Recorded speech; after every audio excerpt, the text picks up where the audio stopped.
And here we go. We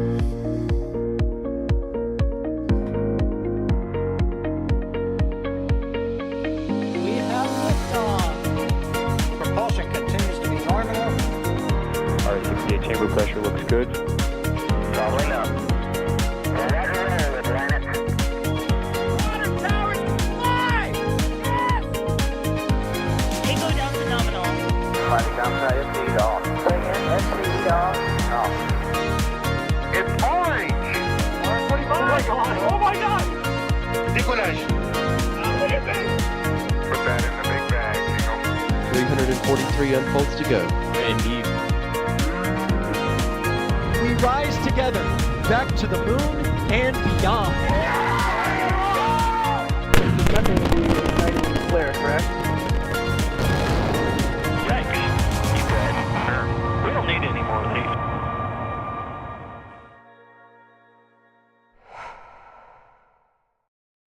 Gotta love the hype of the countdown to launch intro. Welcome everybody, I am Sawyer Rosenstein. I will be your host for Countdown to Launch. In case you're unaware, this is the show that we do leading up to Starship's big flights, where we go through all of the latest updates day by day, go through the readiness of the vehicle, the readiness of the launch site, and take some of your questions too, leading up to the flight, which again, a reminder, as of right now, is no earlier than Monday, November 18th, with a T0, hopefully, around 4 p.m. Central Time. It is going to be exciting. We have some new stuff happening already. We got Ship 31 on the roll, and we'll talk all about that in just a moment. And when I say we, I mean not just myself, because we have an awesome team here to help answer your questions along with me. Starting with Ryan Weber. Ryan, how's it going? It's going great, Sawyer. How are you? I'm excited. I'm ready for Starship Flight 6.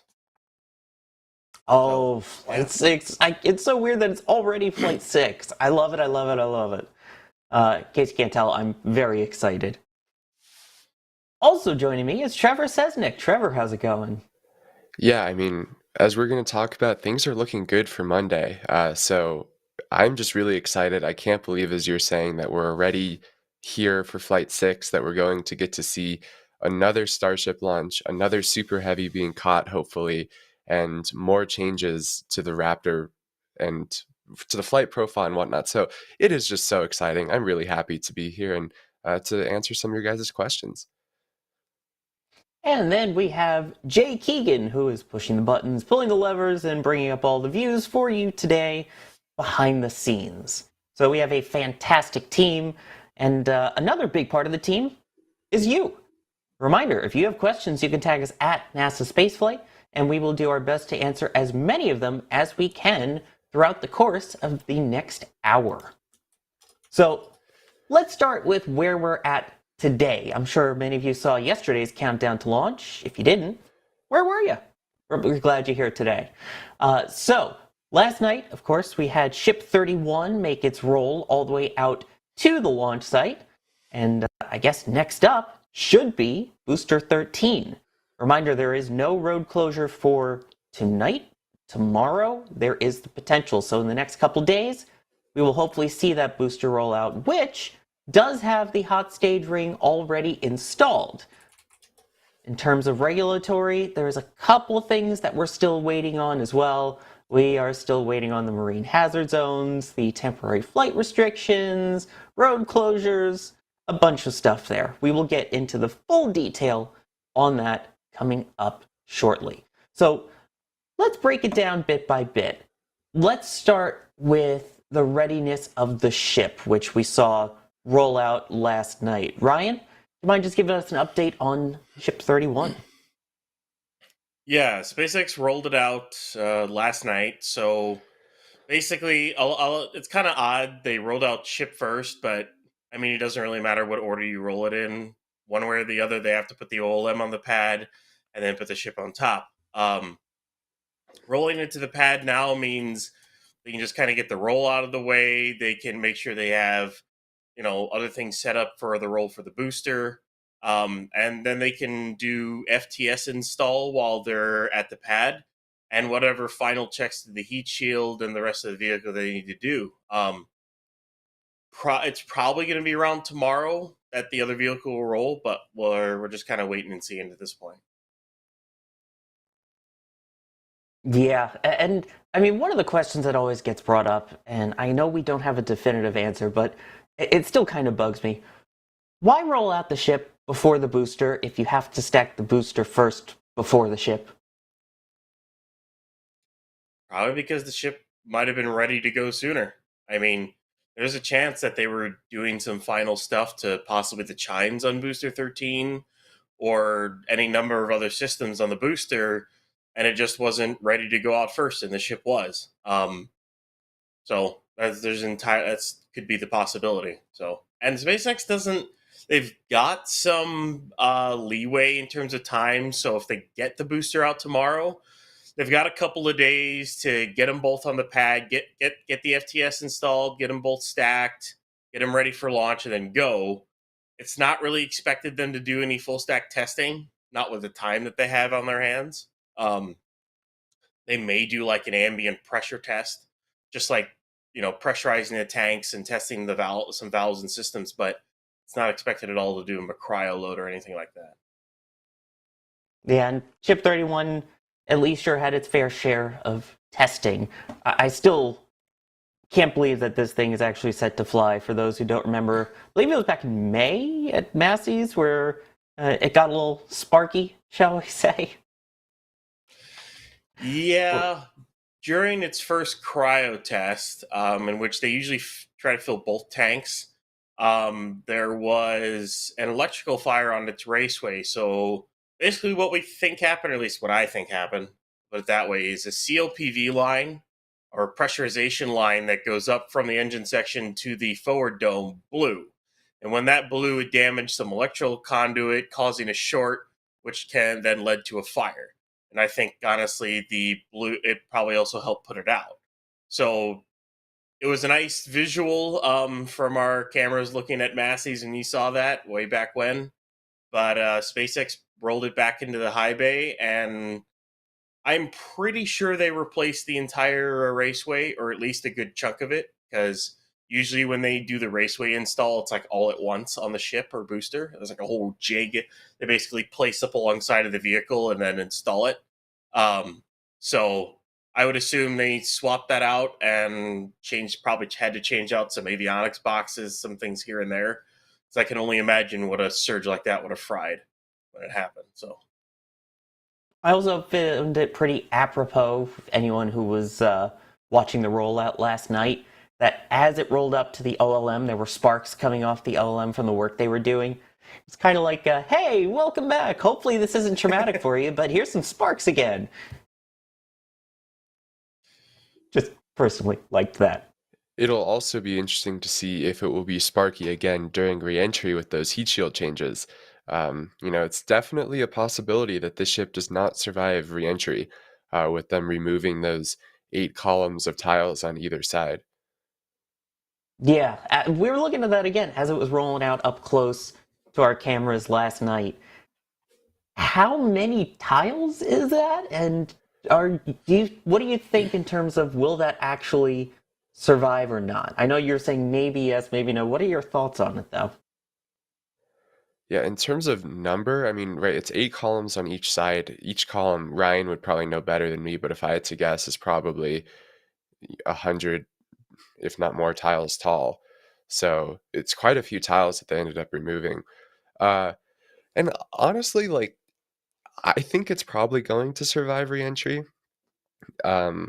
Just the gut feeling, like it didn't seem like it seemed like the plasma was pretty distant on that area of the heat shield, since right you have such a big cylinder that it really kind of pushes the bow shock away. So my gut feeling is that it's probably going to be fine, but I think it is important that we set the expectation that SpaceX is intentionally doing testing. They are trying to get as much data as possible, and some of that data may be, oh, we really do need heat shield tiles there. Yeah. The nice thing that they think part of it to go towards that it is going to survive is the fact that on block 2, they don't have it. They don't have 8 shaved off. They have about 4 columns on each side shaved off. So they have lessened the heat shield on Block 2, obviously, as a result from learning from their past flights and other things along those lines, and updated models and all that fun jazz. But if they can actually take this many tiles off, it means that they can put catch hardware on the ship and not have to worry about destroying the heat shield when they do go to catch it, which should be a huge plus. I mean, it's a slight mass saving, so every little bit helps. But the biggest thing is if they're not going to destroy any tiles when they go to catch it, well, that just pushes the reusability up a lot more. So that's the big hope for SpaceX on this one. Yeah, and it seems like if anything, when it comes to the tiles, it's not so much how they work in particular on like the underside or things. It seems like, if anything, the big focus is still on those flaps. Ryan, you and I were just talking right before we went on the air. SpaceX with a recent tweet talking about the rollout last night, and there's a really good close-up on those flaps, and it seems like there's a bunch of cameras there now. Yeah, after Ship 29 had, it almost lost one of its forward flaps. SpaceX has been watching that hinge point a lot. We did see what looked like a little bit of burn through on Ship 30. It definitely looked a little bit hotter than it should. I think the biggest issue is the placement of the flaps on this. This ship is probably going to run into the same problems. They did do the ablative on the flap and the flat fairing around the hinge on this one. So that's the only place that has the ablative on these. It's all 4 flaps. But the real test on whether or not that's solved will be Flight 7. So we'll have to wait till then to see if SpaceX really solved the burn-through issue on the flaps, which it should have, because they moved the flaps more leeward, so they're, instead of 180 degrees apart, they're about 140 degrees apart, relative to the leeward side of the ship, the non-heat shield side of the ship. So that should fix the problem, but we should still see a spicy reentry. Oh, yeah.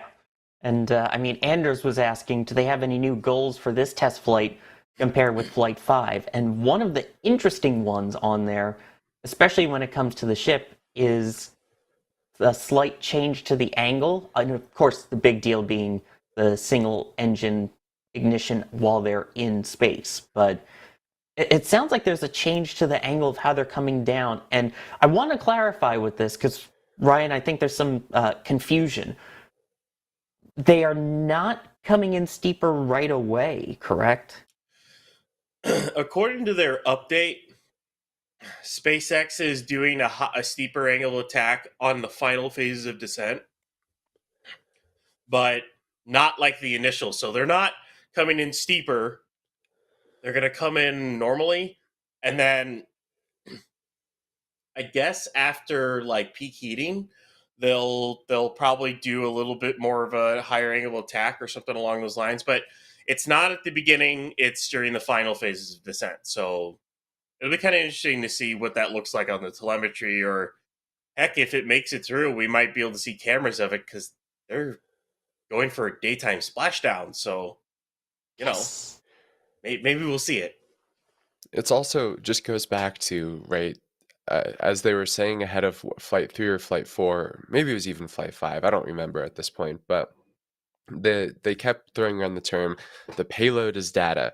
And this is just one more piece of data that they're deploying on this flight is, this is the last V1 ship. They know it has many problems, as we've been talking about. So why not try to get some more data out of it to see how Starship behaves in a slightly off nominal or whatever environment. So just this whole test flight or this whole program still is at the stages of, we're not worried about deploying payloads. We're not worried about any of that stuff.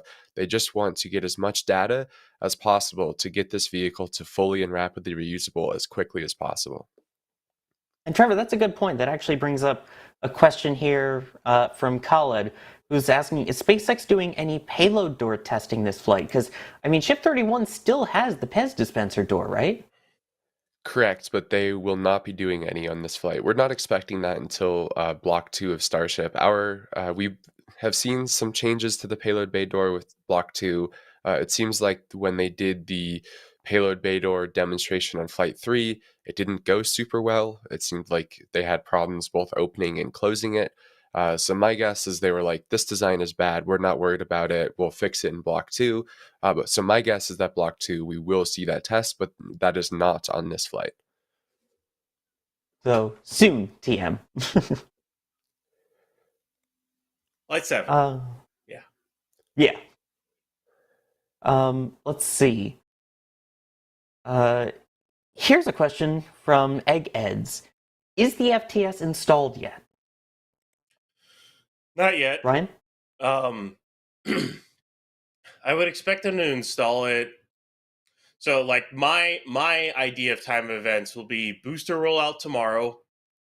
Get that on the OLM. Clear the OLM out. Make sure everything's good there.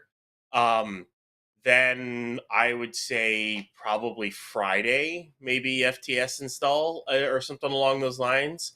Get that done. Stack Saturday. And then you can perform final checks like actuating the flaps, grid fins, the works Saturday and then Sunday, and then go for launch Monday afternoon. That's my expectation, at least. We'll see if that pans out, but that's what I think they're going to do. I think that makes sense. By the way, Z-Space wondering, as we were talking about the flaps, have they done any upgrades to them on Ship 31, or do we think it's all, make the upgrades for version 2? If you'd call it an upgrade, it's basically putting the ablative on for the heat shield on the flat side of that. They did do some more gap filler work as well on the flaps, but it's the same kind of stuff they did on Ship 30. Their true upgrade comes with Ship 33. It's got thinner flaps. It's got slightly redesigned flaps. The flaps are moved up on the nose cone. They're moved back. There's a whole host of changes with the nose cone overall on Ship 33, and that's where we're really going to see the upgrades come. So, all right. Well, I do want to take a second and thank some people for support before we continue on here and start talking about the booster as well. Bring that into the mix as we hopefully get close to that full stack. Before we even went live, apparently there was some Santa conversations going on. But Simon, thank you for becoming a PadRat member. RC Horseman, thank you for gifting 10 Red Team memberships. Bideford, thank you also for the 10 gifted memberships. Craig becoming a Red Team member. Astro Knucklehead, thank you for gifting a Red Team membership. Yop, I believe. Again, apologies for the pronunciation. Thank you as well, becoming a Red Team member. Helga saying thank you for your great work. Well, thank you for the generous support. It is appreciated.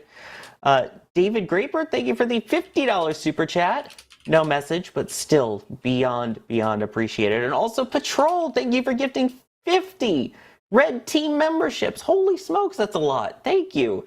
A reminder, members, during these countdown to launches and all the major events leading up to the Starship flight, we have our members multi-view. As long as you are a member, you will get a chance to see the multi-view with all of our different cameras in 4K, which right now there's not as many, but trust me, as we get closer to launch, all of those boxes are going to be filled. There's going to be a lot of cameras, a lot of views, and you get to see all of them as a member. So hopefully you get to enjoy that perk. So more cameras very, very soon. Let's see. Question here from Captain Q. First saying, what's your favorite Thunderbird machine? 5, 4, 3, 2, 1, Thunderbirds are go. But also catch or double simultaneous booster landing for Falcon Heavy. Which was more impressive? Trevor, what do you think? First of all, I did not get the reference in the Thunderbird question, which should be a surprise to absolutely nobody.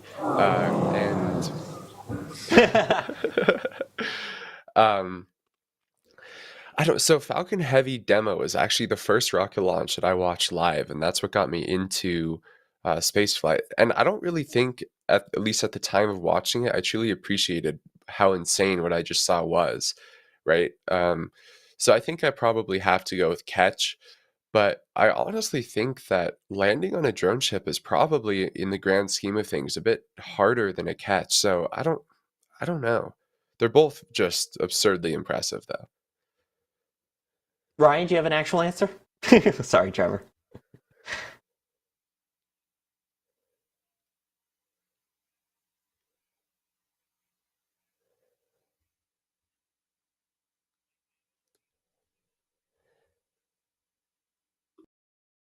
Ryan, I think you might be muted to the stream. Just wanna Talking double while check. muted, you gotta love it. Yeah, there we go. That's better. It wouldn't be an NSF stream without that, right? Talking Not while be muted. Mark it off your an bingo NSF card. stream without it. Anywho, but in terms of where SpaceX was at when they did the double landing, I don't know how many boosters they had landed by that point, but They were 22 and 23. Okay. Well, SpaceX is just learning how to land boosters at that point. I honestly think the double landing is more impressive based off where SpaceX was at the point.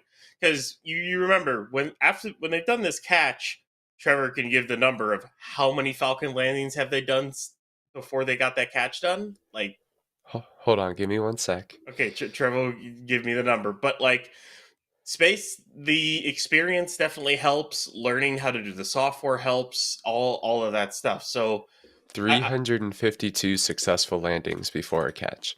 well, there you go. I think the experience helped them with the catch, and I honestly think it's the Falcon Heavy one because you all remember. So I think it was Elon who said there was a 50-50 shot that thing wouldn't even made it off the pad. It was just blown up or something like that.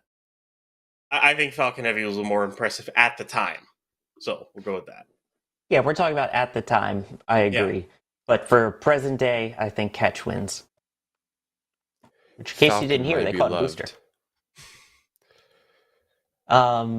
Let's see. Captain Q also trying to surpass Nightbot via super chats. Careful on the caps. Shiloh McKinsley saying, 1, Trevor has a face. He does. I do have a face. And then 2, for reusability's sake, do they have to jettison the hot stage ring? Also 3, Flight 6 patch. Soon. Thanks for reading. PS, still waiting for Kilt Day, as we all are. But as for that reusability's sake, do they have to jettison the hot stage ring, Trevor? No, this is very much a temporary solution. We are expecting that SpaceX is probably only going to do this on the Block 1 boosters, and that when they switch over to Block 2, that hot staging ring will be integrated, and they will no longer be ditching it. Right? Keep in mind that when Block 1 of booster was being designed, they originally weren't planning on doing hot staging, right? They were going to do the weird, like, rotate kickoff to separation. So there's just lots of small things that they didn't plan for, and it seems like for now it is the easier solution to have them deploy the hot staging ring and jettison it than try to bring the booster back with it. So hopefully Block 2 of booster will see that problem solved, but also that's not confirmed by SpaceX. That is still speculation on our part. There we go. Now, speaking of the booster, I think it's time to talk about where we're at with said booster. Obviously, it is not currently at the launch site yet, but Trevor, soon, TM? Soon, TM indeed. Our current expectation is that will be rolled out at some point tomorrow. I believe there are 2 road closures, one early and one like midday, and then the opportunities in case they aren't able to. But the boosters, all things are looking good, right? It had its hot ring installed. Not that that's a lot of that takes a while or anything. That is a pretty trivial step, but something they need done. And it's fully tested, right? Basically, as soon as the OLM was available from the last flight, they got the booster out there, did testing, and then rolled it back to the production site where they did a few, from what SpaceX said, fairly minor modifications for flight. So this includes they reinforced some areas that they probably, when they were doing, they were like, hey, hey, these need a little bit more reinforcement, so did that. And then they also just have some more procedures that, now that they've recovered a booster, they're just refining those procedures to hopefully make it so that they're able to offload propellant quicker after a catch. And then also added, it sounded like, some more software changes to the booster when it's deciding if it's going to be caught or not.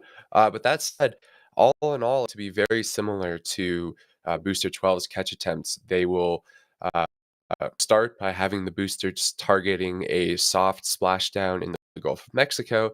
And then if the chopstick and tower team and the booster teams declare their catch, then they will manually send a command saying, nope, booster, you're coming back and going to be caught. So that process will look very similar. And yeah, let's just all, clears that we'll get another catch. It would be pretty impressive if they went 2 for 2 on their first attempts. Based on how smoothly the last one went, I'm certainly optimistic. I would be optimistic too. Again, I was waiting for them during that first flight to make the call to not try for the catch. And they're like, go for catch. And it's like, whoa! Which was still absolutely amazing. It's so cool. And we'll see what they end up doing for this one, if any of those software changes make a difference. And obviously, as we heard during a certain person playing a certain video game with a certain discussion going on in the background, I mean, it sounded like they were a second away or so from disaster and potentially damaging Pad A. So it'll be interesting to see if they have to do any changes based off of that. Yeah, to be fair, I think a lot of people kind of took that somewhat out of context. Like, on the human time scale, a second is like, holy cow, they were so close to losing it. But for the booster, I mean, the whole landing burn itself is under 20 seconds or something like that. So it's not like it was close, definitely something for them to fix, but I don't think it was as insanely close as everyone was thinking. It's still scary when you hear that. And yet, in terms of computer terms, a second is an eternity, basically. Let's see here. Here's a question from Musical Wolves. Ryan, I'll throw this one to you. When the booster rolls out, do you think we will see a full stack same day?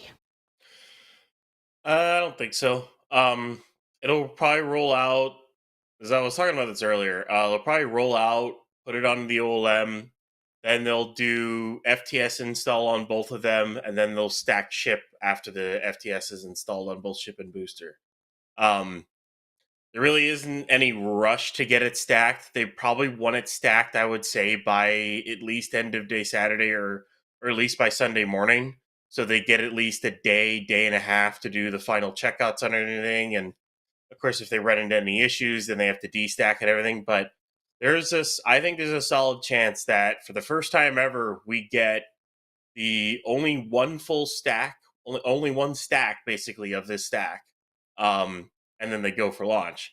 And a funny caveat to that too is this is the first time Ship 31 has ever been at the launch site.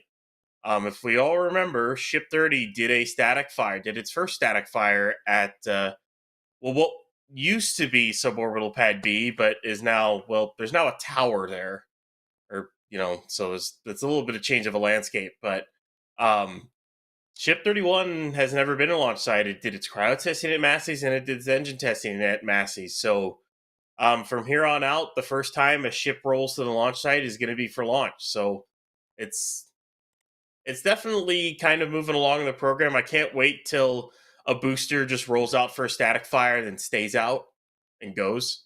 We only get to that one rollout status. That's going to be kind of cool when we get there. But then the question is also, will they have to stack it, then destack it, then restack it? Kane and Copeland asking how many stacks, and could they install the FTS and then just stack it all at once? What do you think, Ryan? I mean, they could destack for any number of reasons, like if the fit between the ship and the booster isn't good, if for some reason there's something wrong with the ship QD, there's a ton of different reasons why they might destack. we all remember Booster 9 and Ship 25, where the final D stack was number 8 after its stage sept. That was a good one. That went that had a lot. I don't think we're gonna see any of that. I don't even think we're gonna see them take out the hot stage ring. I think this is gonna be roll it out, FTS, install, stack, and go.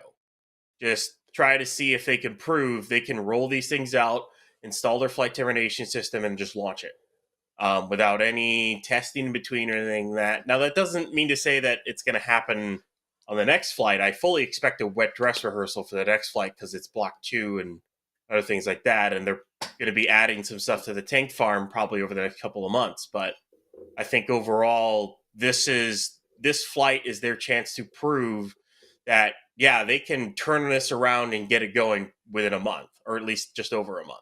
So, yeah, I mean, I think this... the other nice... Go ahead. No, I was just going to say, I think this is really what we've been waiting for a long time right? Starship is becoming more and more operational. Like, we're definitely still in the test phase, where, as we were saying earlier, everything about this mission is SpaceX learning. But the fact that they're, already the last 4 launches, I believe, have launched on the first opportunity, and the last 3, I think they haven't even held at that T-minus 40-second hold point. And like Ryan is saying, they're removing all of these steps in between. So you can, the trajectory is obvious that with all of these small changes, that exponential curve, when they're ready, is going to be an impressive thing to watch. It really is, yeah. And again, we're finally getting an idea of the pace that they can go at. When they got the license for Flight 6 to go along with Flight 5, already approved the changes that they knew they were going to be doing for this flight, like we talked about with the ship and the tiles and all of that. It'll be nice to finally see, hey, here's a month, basically. And you could see there the FAA's response that the SpaceX Starship Super Heavy Flight 5 license authorization also includes approval for the Flight 6 mission profile, determining the changes required for Flight 6 are within the scope of what has been previously analyzed. Any modification requests to the approved Flight 6 scope of operations may require further evaluation, but they did not make any changes that we're aware of that would require that further modification. So right now, the cadence is going to be interesting to see in 1 month about between flights here. You could say it's bananas. Yes, which we had the poll. We did have a poll about how the banana was going to do during reentry. For those who don't know, the ship has a banana holding a banana that says for scale. So there is a banana with banana for scale on Ship 31. And how will it do during reentry? Hi, Jake. Will it be a fried banana? Will it be fine? Or will it be a banana split, aka the ship will split? I think I'm rubbing off on Chris B with my wordplay. 49% of you, by the way, think we're going to have a fried banana. 42% think it will be appealing still afterwards. And 8%... and 8% of you are rotten and think that it will fail. So... just throw in all the puns at once, right? Yeah, this is what we have to deal with. I mean, we love Sawyer, so we deal with it, Yeah, so we tolerate it, we deal with it, so yeah. No, we tolerate it because of Jake, that's why. Because me being here means you get Jake, that's about it. It's like Jake has... Oh, I thought Jake had decided to join Countdown to Launch as a whole. I guess not. He did, but now he's rolling around on the floor, so... Oh, there you go. Sorry about that. The little Jake hype train noise. Thank you, Jake. Anyway, when it comes to it here, Astro95 Media, Nate, asking, does anyone know the wind constraints for Starship's liftoff? Because the forecast for Monday has them concerned a little bit. Trevor, do we know anything about the actual weather constraints for it? It seems like it's quite secretive at the moment. Yeah, so unfortunately we don't have, a 45th Space Wing equivalent that publishes some nice public mission execution forecast with, the exact wind, what they're monitoring, what they think won't be a problem and whatnot. So we don't know. I mean, it is also still a week out, a little, 6 days out. So weather is notoriously hard to predict. So I wouldn't be too worried about it yet. But I'm sure we'll start hearing some stuff as we get a little bit closer. I don't know if Adam, right, here at NSF, one of our McGregor people, he in the past has been very interested in analyzing that. Hopefully he'll do the same. If not, people like Berger and whatnot will also hopefully be reporting that. So yeah, that's definitely something that we need to pay attention to, and we're just a bit too far out yet to have anything concrete. It's still 6 days out. And no, concrete was Flight 1. Ha ha ha. Thank you. Granted, take this with a grain of salt, because we're 6 days out? Is it? It's only six. It is 6 only days, 6 days yeah. out. Doesn't look like there's too much low level, if I remember how I'm reading this right. We'll put it that way. But it doesn't look horrible. But I'd rather have Adam or someone who actually does this for a living analyze it all. But as far as that, the nice thing is, though, the forecast says sunny and breezy on NOAA, so the National Oceanic Atmospheric Administration. So I'll take sunny all day and launch with this kind of weather. I'll take that. Yeah, absolutely. So, And Kevin Michael Reed pointing out, by the way, in chat that we will have Adam, our resident weather person, joining us on one of the countdown to launches later this week. So, weather reports coming soon. Also, here's one for you, Ryan. Greg's wondering, best guesses as to why the aft flaps have no plans to move leeward. And didn't Elon mention way back there was a chance they may not need one of those sets of flaps? Yeah, way back when he said they may not need the forward flaps. I don't want them to do that, because Starship's just going to look wrong at that point.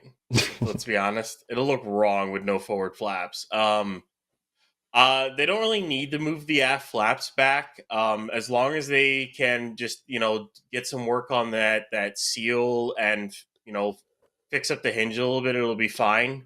The main issue has always been the forward one, because it's dealing with the most heat and with the way the ship re-enters. The aft flaps, basically, you just need to have the seal and setup. And so you're here, so I might as well mention it.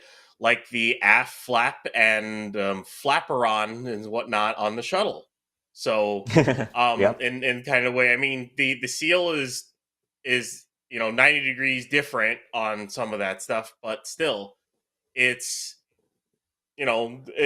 stuff like that has already been learned at the aft end of the vehicle on reentry. So, I don't think they'll move leeward or anything. They might get smaller or have a little bit changes to that going forward. But so far on the first couple of Block 2s, at least on 33 and 34, it's not changed yet. So I think it may be worth, somewhat speculating why it seems that they're having more problems with the forward flaps and the aft flaps. And I want to emphasize total speculation here. I have never taken a fluid dynamics class, let alone a fluid dynamics class at hypersonic speeds.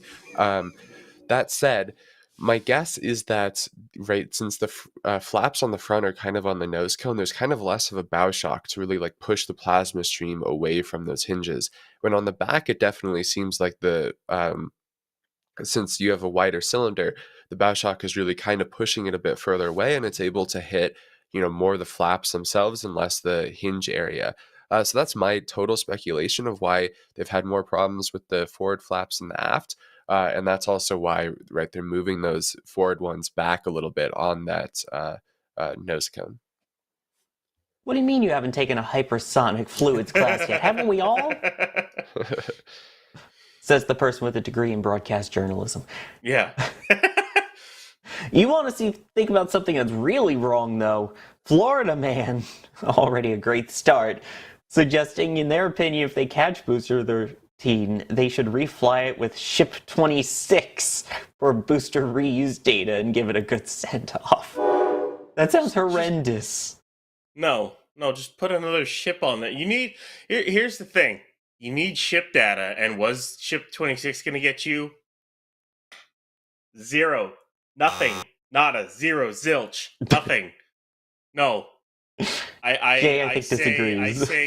I say use it as an FTS test article. Line that Raceway at FTS and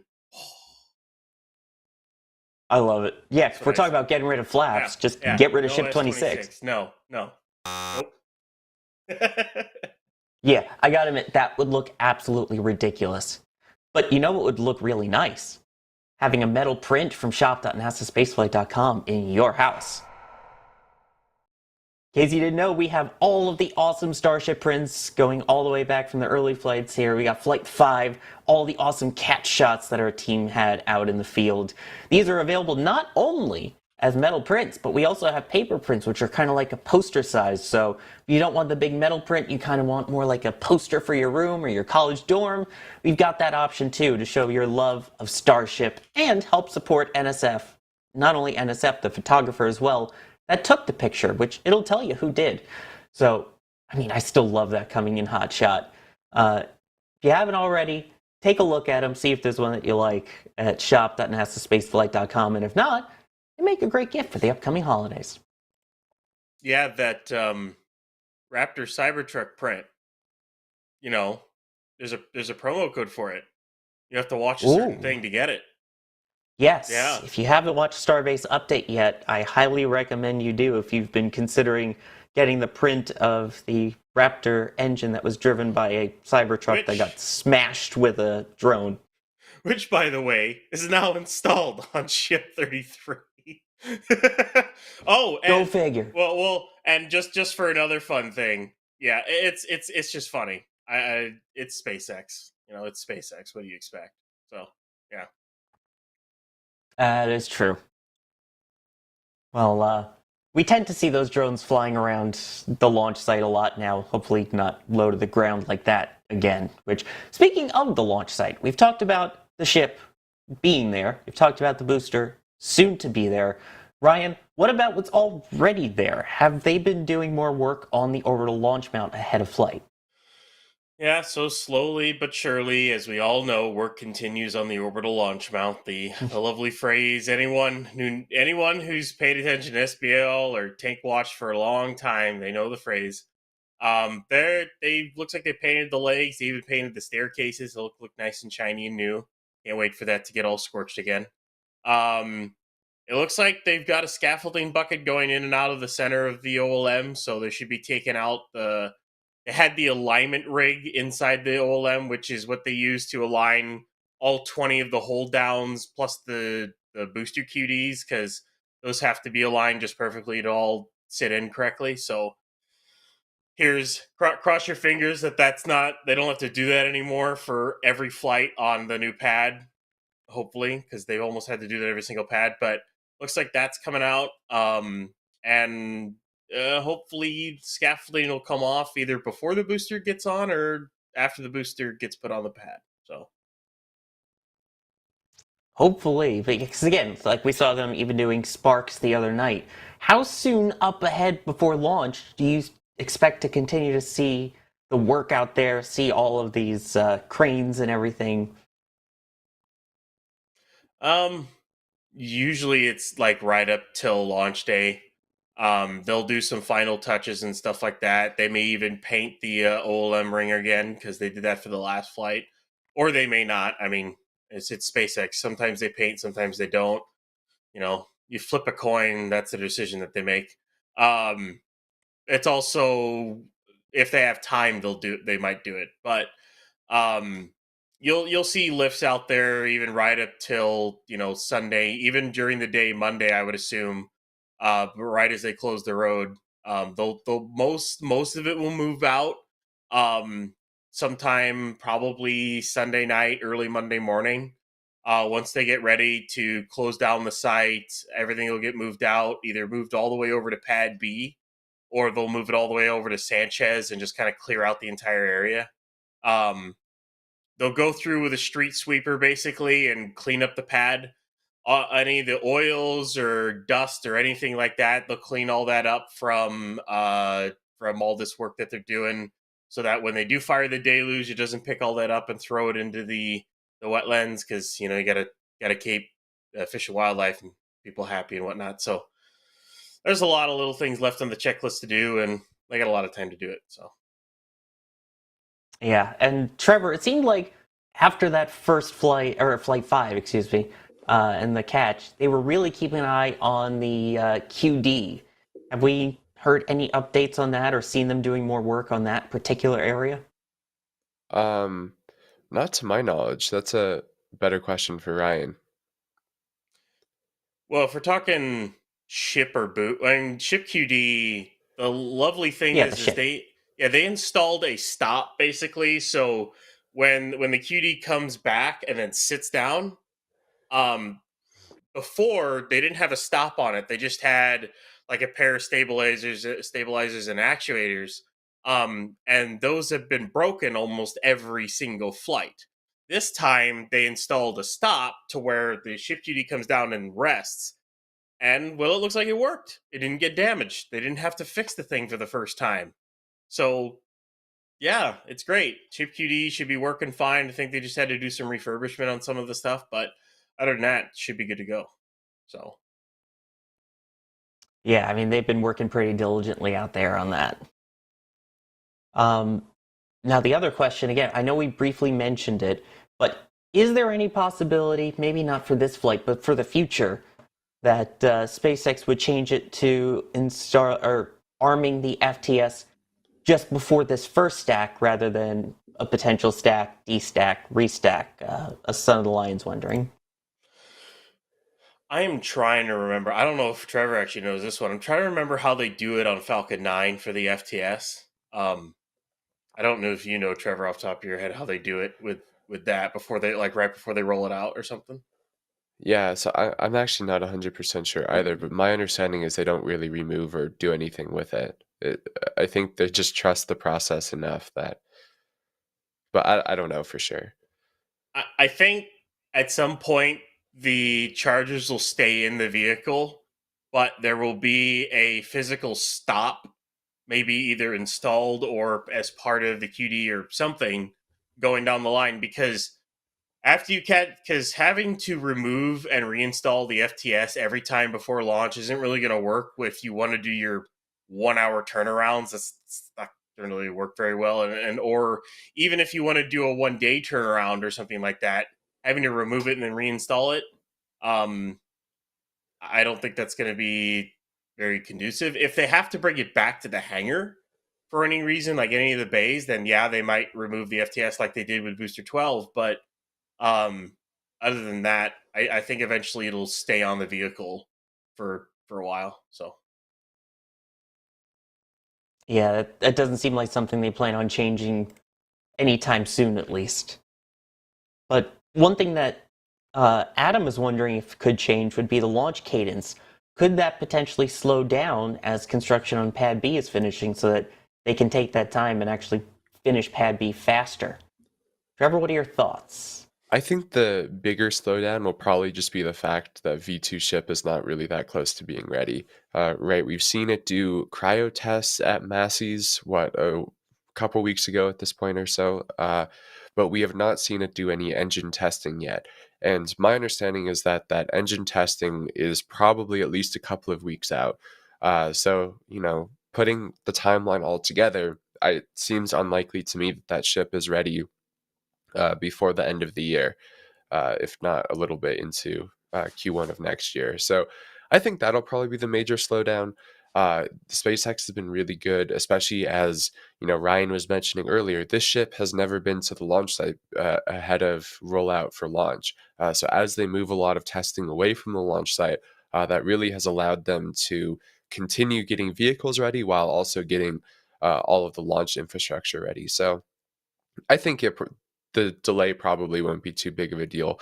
And I mean, let's not forget that SpaceX is used to doing work on pads with far, far more active launch cadences. Like they built the Slick 40 tower while launching out of that pad every 4 or 5 days or something like that. So they're used to planning around launches.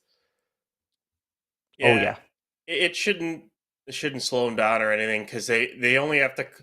You only have to close the pad for your booster static fire, possibly tanking test and launch. So that's only like 3 days, maybe 4 max out of a testing campaign. And Pad B shouldn't have that much time left. Based off where they're at, I mean, you consider weather delays or anything, it could be 6 to 7 months before it's done, or it could be even less. It really depends on how long it takes them to actually fully build and kit out the OLM that they're building over in Sanchez. The biggest holdup from using that pad, as always, is having a booster to go on it, which they don't have right now. So, but construction-wise, it really shouldn't hold them up or anything like that. Even launching once a month wouldn't really hold up their construction at all. So, Yeah. Speaking of hold up, I know a lot of you want to be holding up your Flight 6 patches very soon. I've seen a lot of questions about it. We typically do that once we get the full stack, so it's coming very soon. I have seen the patch. It's amazing. Trust me, it will be worth it. Stay tuned for that. Pending regulatory approval. Speaking of pending regulatory approval, that's a where good are one. we at on the regulatory side? Trevor. Yeah, that was a very good transition. Thank you. So the good news is we're looking very good on the regulatory side. As we were talking about a bit earlier, when SpaceX was issued the launch license for Flight 5, that included one for Flight 6, assuming no significant changes. And SpaceX is not doing any significant changes, so they have the launch license for a launch on Monday. There's a statement from the FAA, which we read out earlier, so I won't read it out again. So that means regulatory-wise, there are just a few other things that they need to get. So, of course, there's the launch license side, which they have, but then there's also the flight closures and whatnot that we're still waiting for. So we still need to get those NOTAMs, notice to air emissions, and the NOTMARs, the marine hazard closures and whatnot. So all of that, there's still plenty of time to come. I suspect we'll start seeing a lot of that, over the next 3 or 4 days. And then, of course, finally, the last thing we'll probably get is like evacuation notice from Mary, and SpaceX will begin working on all of that. And you can follow this along on Next Spaceflight if you go to the Starship tab, where it has this very convenient checklist of what SpaceX is needing for launch. So here you can see they have the regulatory approval, they have the NOTAM in Mexico, and SpaceX confirmed about a week ago that they are go for launch. So we're just missing those last 3 things: the TFR in the US, the marine hazard zones, and then road closures and evacuation. So things are looking very good. That's the really good news about this week's countdown to launch, right? Is boosters going to be at the pad tomorrow, ship is ready, OLM is ready, regulatory is ready. It's time to launch this thing. Oh yeah, let's launch this thing. And that's an interesting point worth noting. We have both the Mexican side for their restrictions as well as the US side for their restrictions. So we typically need to see both of those, Trevor, right? Yeah, that is correct. I'm not entirely sure how all of the government stuff works of when a TFR is allowed to kind of expand into another country and when it's not. But yes, SpaceX does need one on the US side to close the airspace. And then since it's so close to Mexico, they also need one on the Mexican side to close that airspace as well. But the TFRs and the NOTMARs that are missing, those are super easy to get, right? SpaceX has had those for launch attempts before that they were never going to meet. And then they just get repealed when they didn't have launch license in the past. But given that they have the launch license and they're seemingly all ready for a launch attempt on Monday, there will be no issues with those last remaining items on the checklist. I'll be honest, I'm not entirely sure that everybody in the government also knows exactly how that works. Yeah, probably true. Now, Ryan, what about the Indian Ocean side of things? Because obviously we've got the splashdown. They pretty much nailed it, it seemed like dead on last time. The fact that buoy cam was there and able to capture it. How does the NOTMARS for that work? Is that US as well? Well, there's I think there's 3 different airspaces, if I remember correctly. I think some come from the Australian side. There are some that are Central Indian Ocean, and I think there's some from the Madagascar airspace side. So there's like three different NOTMARs and NOTAMs that have to come out for that area. So those all still have to come out, but they can all come out, during the week and whatnot. Those aren't really a holdup for anything. So just over the next couple of days, you're probably going to see a ton of notices just start popping up here, left, right, and center. So yeah. Good. That's what we want to see, and hopefully, it lands dead center. Less left, Yeah. less right. Sorry, had to. While we were talking about the pads as well in the meantime, Mike Smith was wondering, do you think they would use Pad B for catch if Booster Block 2 is still not ready yet, but the tower is? Ryan, what do you think? They could. Absolutely could. The thing is, though, if they do catch it really depends on what the changes are. We don't really actually know how many QDs they're going to be for Block 2 or for that. In theory, they could catch a ship or a booster on that tower and put it back on a transport stand or whatever.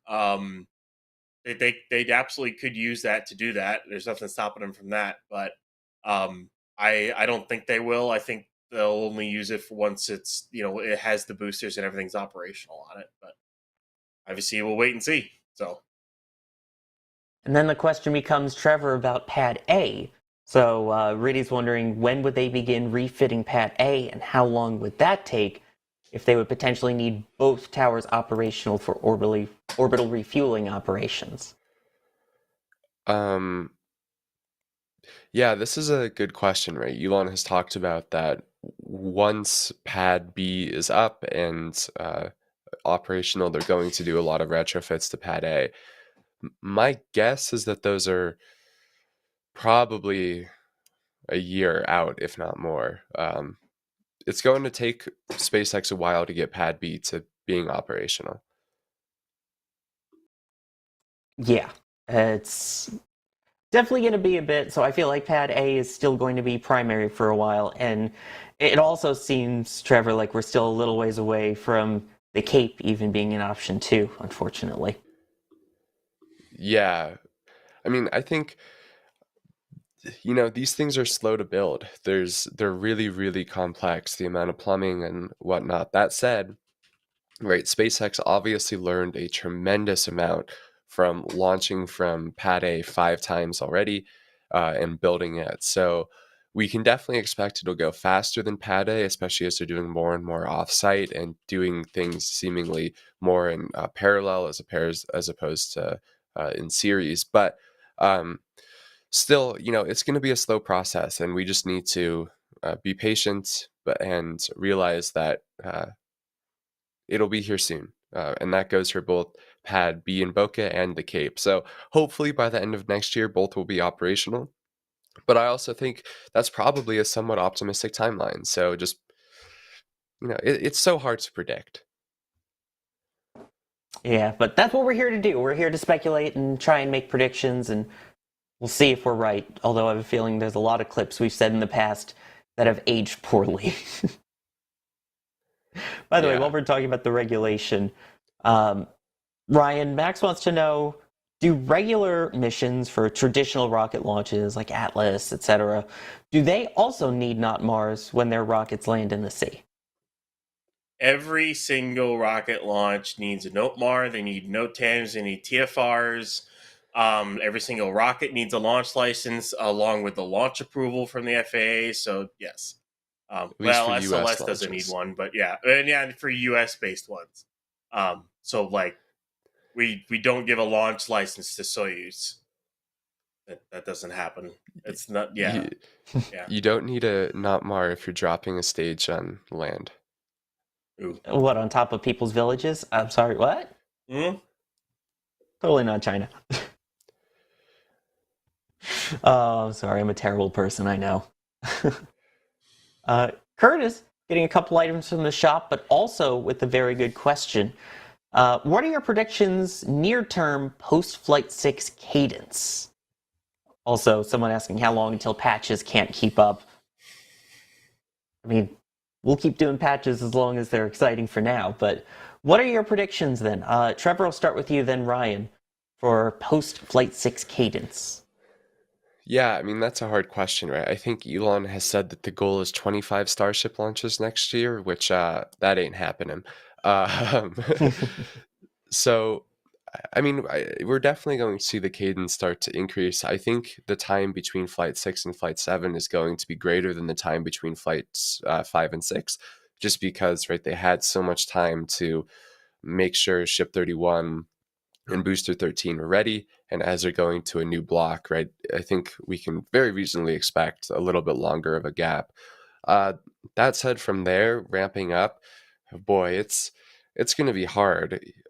My personal prediction is we're probably going to be seeing on the order of 8 to 12 Starship launches next year. So, double, if not, 2.5, 3 times what we're seeing this year. But it'll be hard to know for sure. It's so complex and so many factors that we don't know.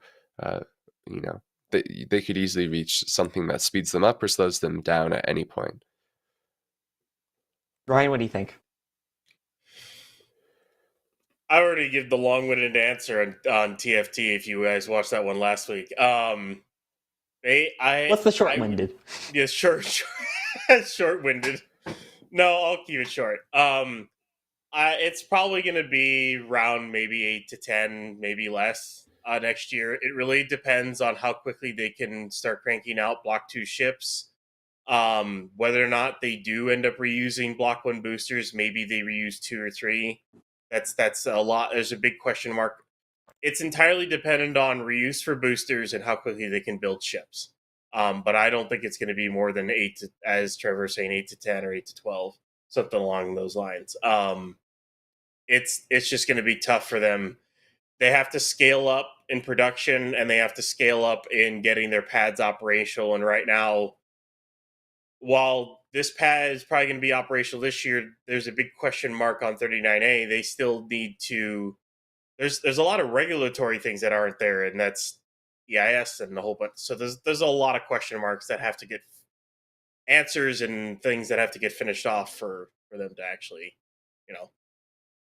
get their cadence up. So Yeah, a lot up in the air, but we will have to see. Although I guess it would be on the ground since they couldn't be up in the air yet. I mean, I think it's worth just highlighting that we are talking about the world's largest rocket ever that's probably going to launch more times next year than Saturn V ever did across the, half decade or whatever. So it is truly remarkable what we're seeing, even if we're describing it as slow and compared to what SpaceX wants. slow, yeah. Yeah. In terms of power, by the way, Hop Hayes is wondering, Ryan, I don't know if you know the numbers on this, or Trevor, how many more times more powerful is Super Heavy compared to, say, Falcon Heavy? That's about 3. Yeah. Because Super Heavy is 7. I'm trying to remember the number off the top of my head for when you times the Raptors. Plus, it's also hard to know exactly what thrust they're running the Raptors at right now. So, yeah, or where they're at in terms of thrust on R2. But yeah. So at this point, it seems like the only rocket that might even be comparable would be, say, New Glenn, right? Yeah, is there any New Glenn news? Yeah. If only there was something new that just came about New Glenn while we were on the air here. Maybe. I don't know.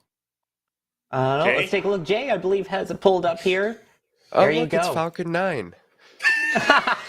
GS1 meets GS2. Should I do it for Jack? Well, no, I'll get muted if I say it. I'm not going to say it. It's Glenny. Oh, there he did. He did it. He said it. I did it for Jack. He said the thing. He said it. But yes, we now have posts here showing a fully mated Blue Origin New Glenn vehicle. First and second stage mated. Hopefully that means that will static fire test soon. So we should have a bunch of engines firing between the launch on Monday and hopefully this very soon.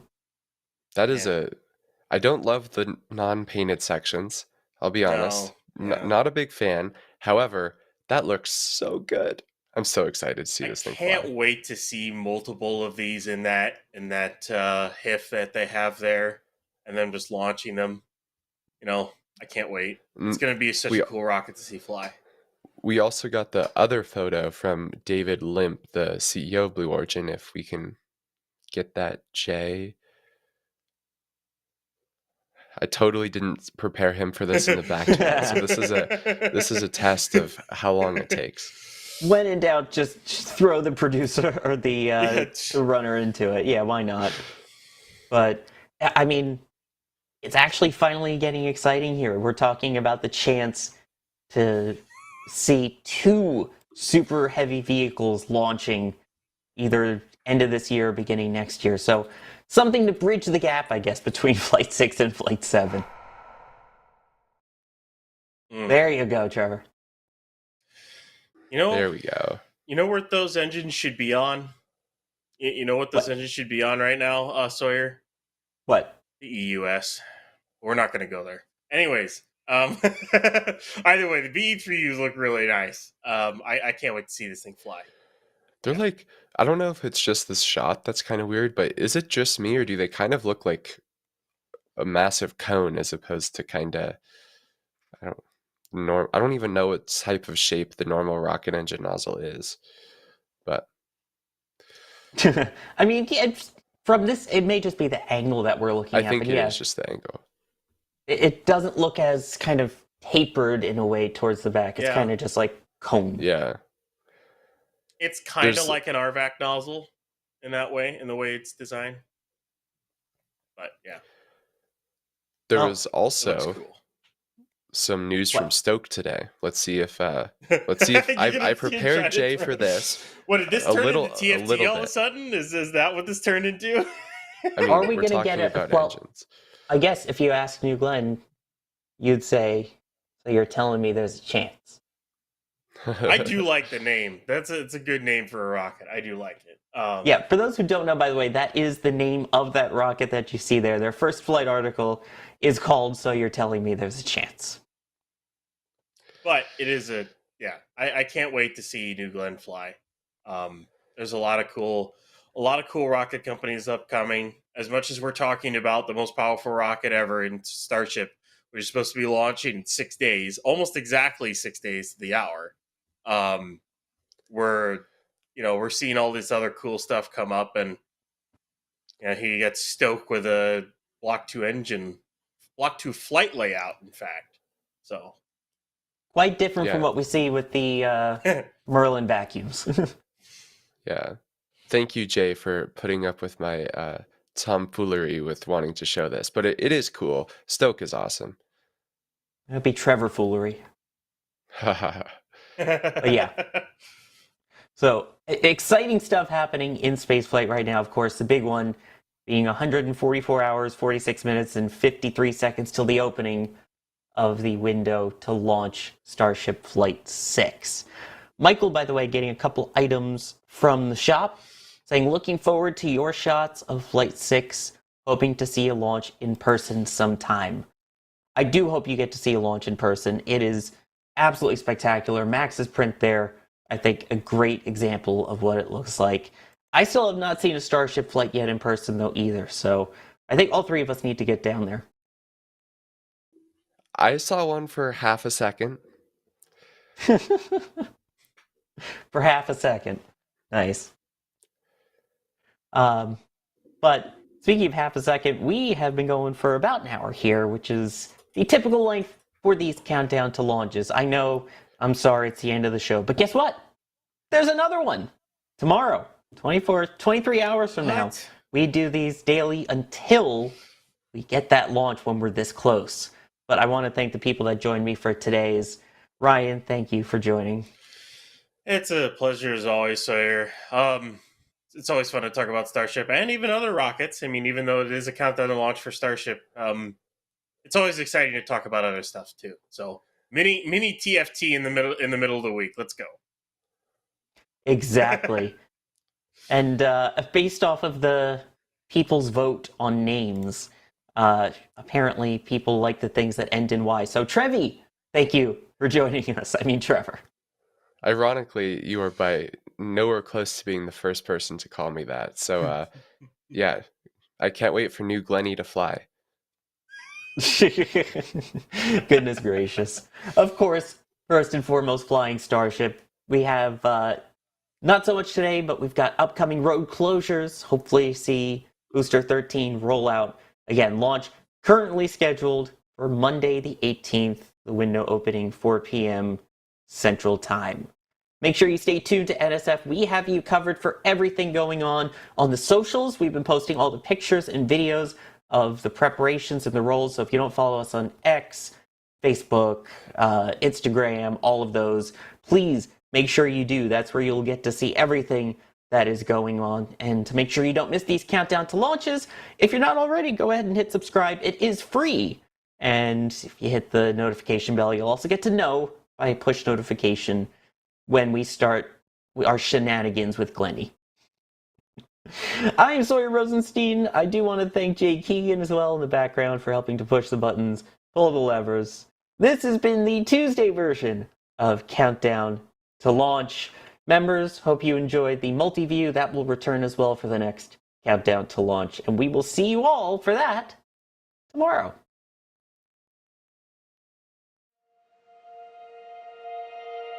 And here we go. We